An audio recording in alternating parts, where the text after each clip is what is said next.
एक ऐसी स्थिति की कल्पना करना ही रोंगटे खड़े कर देता है जहां कोई अपने कॉलेज के नए हॉस्टल का दरवाजा खोले। अंदर एक लड़की पहले से बैठी हो, वो दोनों बातें करें, एक ही कमरे में साथ रहें। लेकिन कुछ दिनों बाद अचानक ये खौफनाक सच सामने आए कि जिस रूममेट के साथ वो इतने दिन से रह रही थीं, उसकी तो 2 साल पहले ही मौत हो चुकी है। अरे बाप रे! ये ये एक ऐसा विचार है जो किसी की भी रातों की नींद उड़ा सकता है। बिल्कुल।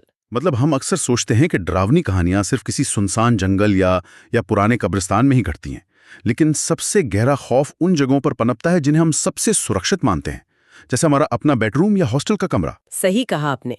और आज के हमारे इस गहराई से किए गए विश्लेषण में हम इसी खौफनाक मनोवैज्ञानिक पहेली को सुलझाने वाले हैं। हाँ, ये बहुत ही दिलचस्प केस है। हमारे पास यूट्यूबर अमान पारकर के एक वीडियो से ली गई एक बेहद उलझा देने वाली सच्ची घटना है।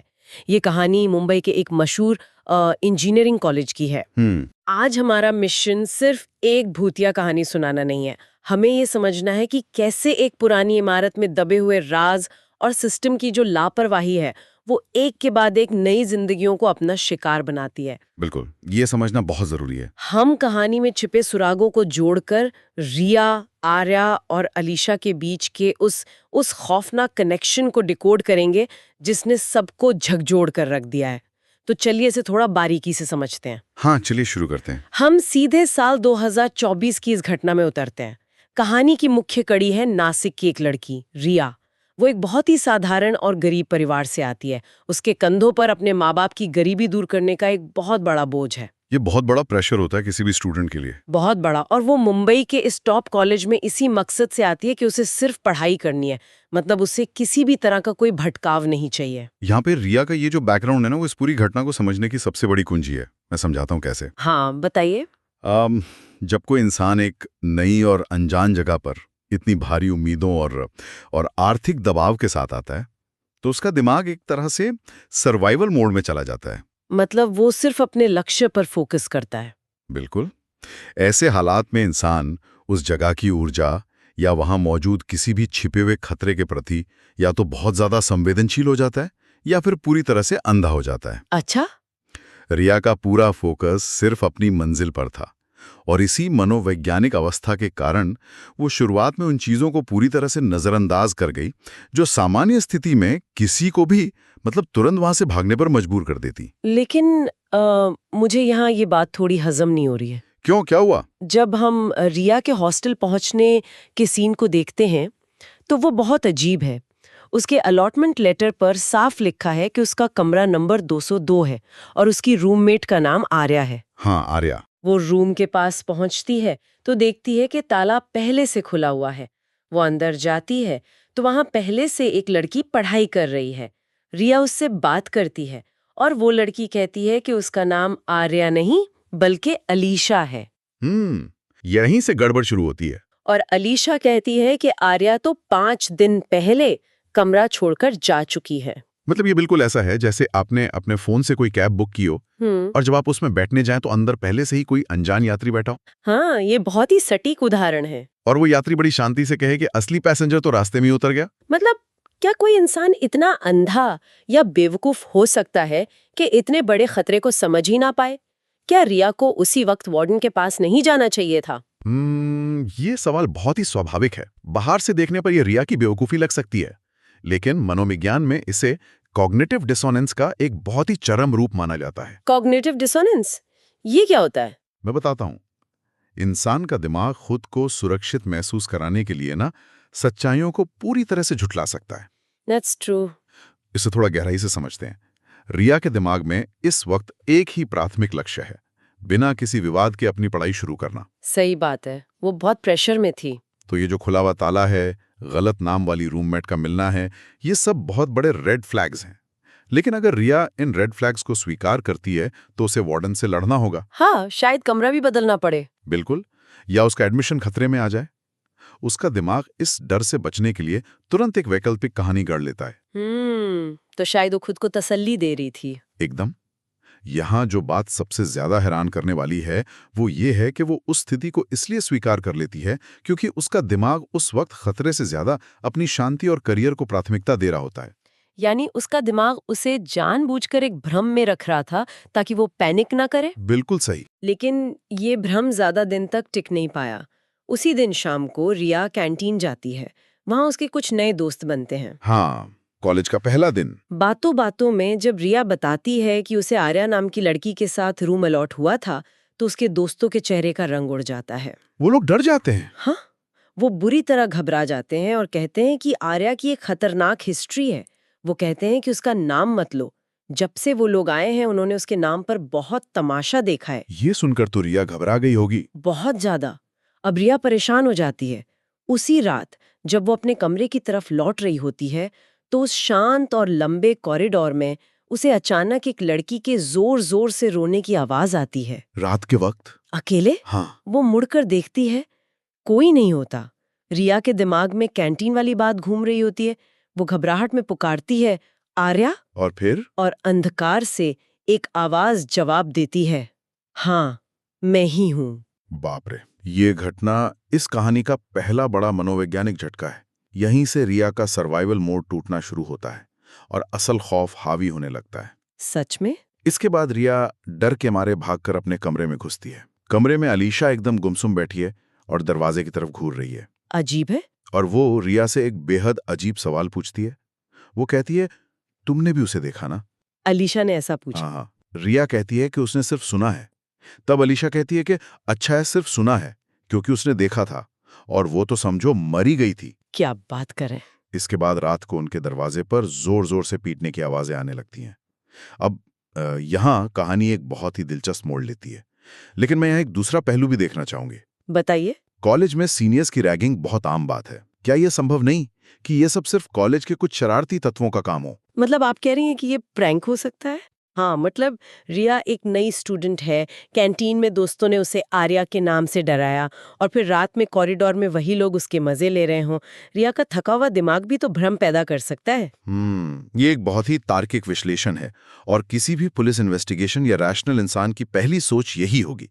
लेकिन हमें अलीशा के व्यवहार को समझना होगा। अलीशा के व्यवहार में क्या अजीब था? जब दरवाजे पर दस्तक होती है तो अलीशा कहती है, वो परछाई है, उसका नाम मत लो, वरना अगली दस्तक हमारे दरवाजे पर होगी। हाँ, उसने ऐसा कहा था। ये कोई रैगिंग का शिकार हुई लड़की का बर्ताव नहीं है।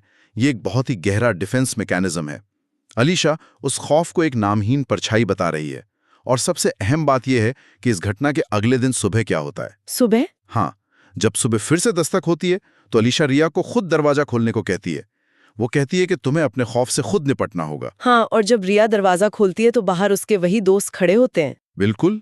ये घटना साबित करती है कि अलीशा रिया को उसके डर का सामना इसलिए करवा रही है क्योंकि अलीशा खुद किसी बहुत गहरी, पुरानी और अनसुलझी तकलीफ में फंसी हुई है। अच्छा, मतलब वो उसे तैयार कर रही थी। हाँ, वो रिया को उस खौफ के चक्र से बाहर निकलने का रास्ता दिखा रही है जो शायद वो खुद कभी नहीं कर पाई। ये रहस्य तब और गहरा हो जाता है जब रिया की दोस्त तनीषा उसे बताती है कि जिस फ्लोर पर वो रहती है वहां 202 के बगल वाला कमरा, रूम नंबर 200, जंजीरों से बंधा हुआ है और शापित है। जंजीरों से बंधा हुआ कमरा? ये तो डरावना है। बहुत। हालांकि रिया कहती है कि कमरा नंबर 200 नहीं बल्कि कोई और कमरा है जिस पर ताला लगा है, लेकिन खौफ का माहौल पूरी तरह बन चुका होता है। इसके बाद कहानी में एक और किरदार आता है। कौन?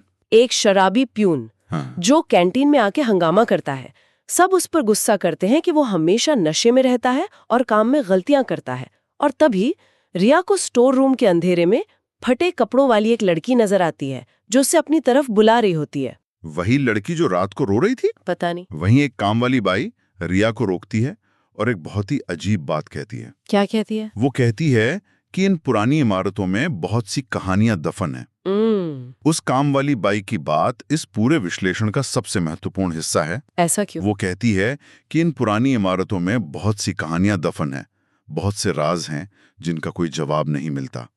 ये सिर्फ एक चेतावनी नहीं थी, ये उस संस्था के पूरे इकोसिस्टम की सच्चाई थी। और इसके तुरंत बाद ही कहानी में सबसे बड़ा और चौंकाने वाला ट्विस्ट आता है। बाहर बहुत शोर मचता है। रिया भागकर देखती है कि मेडिकल स्टाफ उसी स्टोर रूम वाली फटे कपड़ों वाली लड़की को घसीटकर एम्बुलेंस में ले जा रहा है। बाप रे। तनीषा रिया को बताती है कि यही आर्या है। क्या? आर्या? हाँ, आर्या कोई भूत नहीं है, वो मरी नहीं है, बल्कि किसी खौफनाक घटना के कारण उसने अपना दिमागी संतुलन खो दिया है और वो पागल हो गई है। ओह, ये तो बहुत बड़ा शौक है। ये मेरे लिए क्लासिक मर्डर मिस्ट्री के रेड हेरिंग यानी गुमराह करने वाले सुराग जैसा था।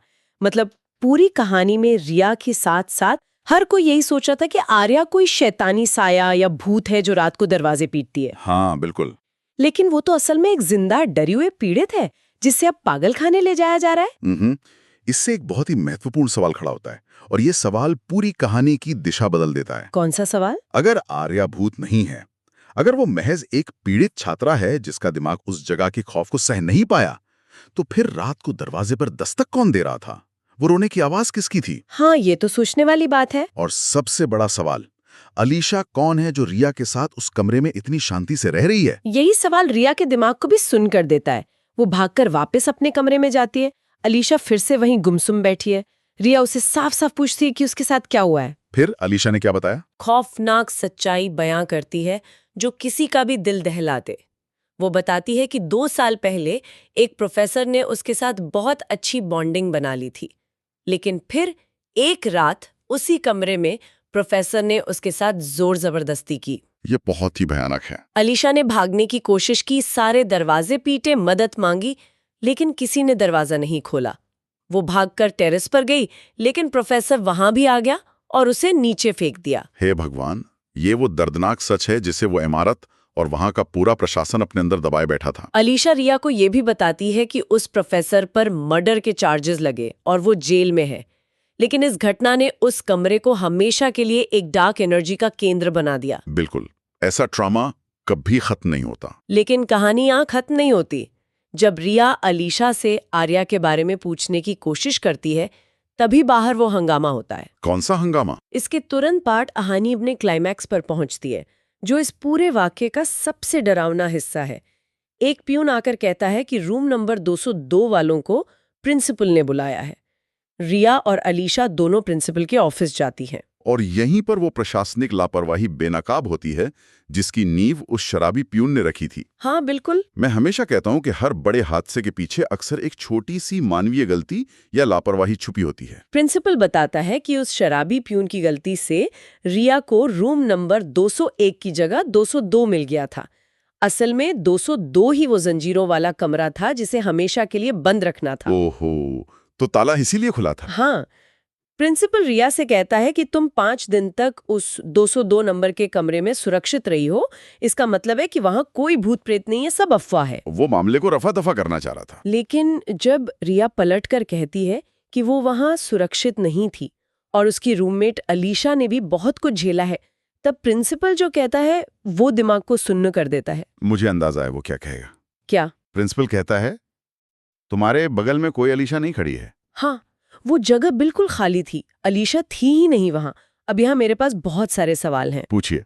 अगर अलीशा एक भूत थी, तो वो रिया के साथ इतनी सामान्य तरीके से कैसे व्यवहार कर रही थी?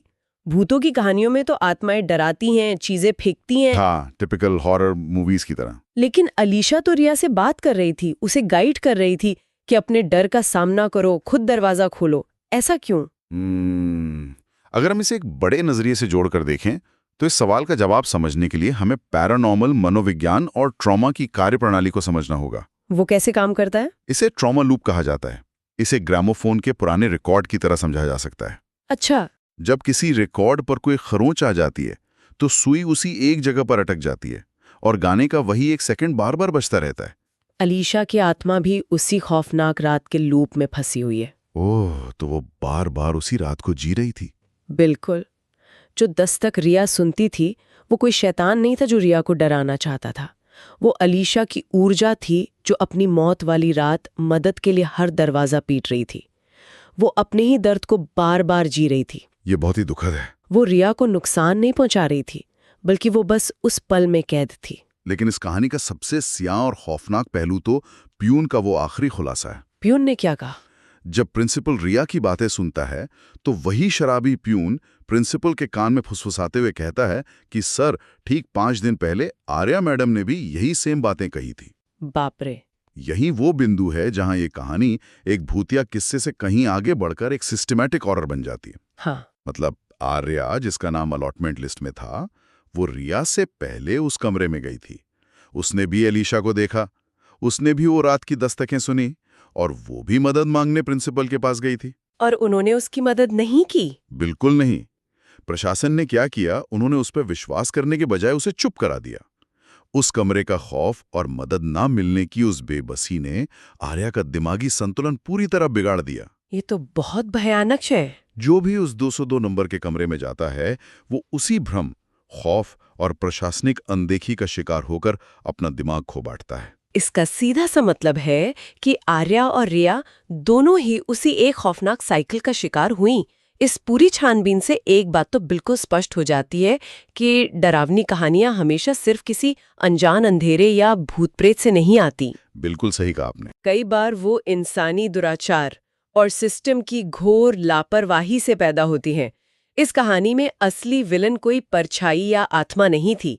असली विलन वो प्रोफेसर था जिसने अलीशा जैसी एक मासूम छात्रा की जान ली। हाँ, और वो शराबी पियोन और प्रशासन था जिसकी लापरवाही और पर्दा डालने की फितरत ने पहले आर्या की जिंदगी बर्बाद की और फिर रिया की जान दांव पर लगा दी। ये विश्लेषण हमें एक बहुत गहरे सामाजिक सच से रूबरू कराता है। वो क्या? कई बार जो आवाजें हमें डराती हैं, जो चीजें हमें खौफजदा करती हैं, वे असल में मदद मांग रही होती हैं। अलीशा की आत्मा रिया को डरा नहीं रही थी, वो अपने साथ हुए अन्याय की कहानी सुनाने की कोशिश कर रही थी। वो रिया को सचेत कर रही थी। हाँ, कि ये जगह सुरक्षित नहीं है।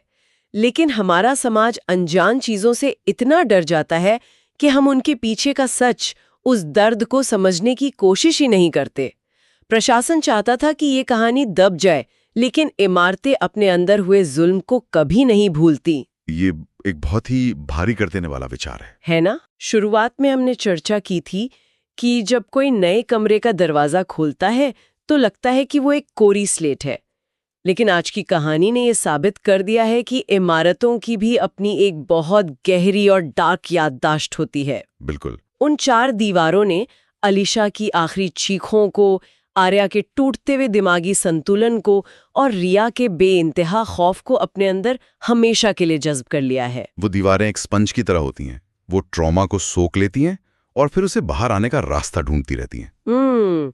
तो आज के इस छानबीन को एक बहुत ही बेचैन कर देने वाले विचार के साथ यहीं खत्म करते हैं। बताइए। अगर इस पर विचार किया जाए, मतलब रिया को अब कॉलेज से वापस उसके घर नासिक भेज दिया जाएगा, बिल्कुल आर्या की तरह।